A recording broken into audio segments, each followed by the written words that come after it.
Mayong udto sa tanan no.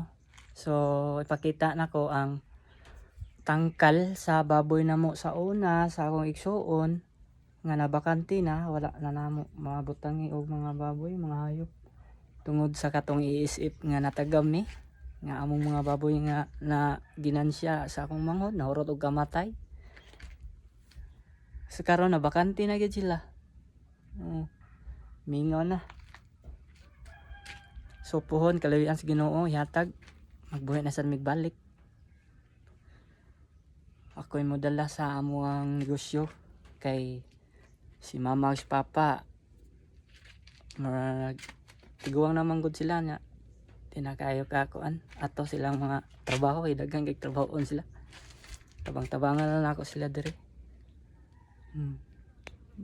Bakante na, wala na yung mga baboy. Mingaw na. Puhon kaluyan. Balik na siyang negosyo na sad. Unta ihatag sa Ginoo. Mingaw na kayo.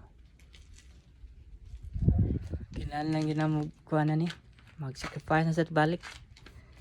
Amo sang gi pakuan gi ang tangkal namingaw na sad. Wala na yung mga baboy. Kating inita sa panahon. Puhon. Balik lang gid mi ito kaluyan sa Ginoo. Baboy na gud ta. Ako ning butangan og mga mabibili. Daghan kay mga tanong nga mga mais guys oh. Kay kapayas dire.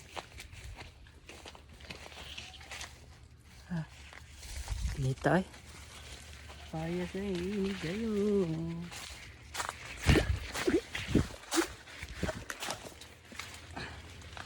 Kapayas oh.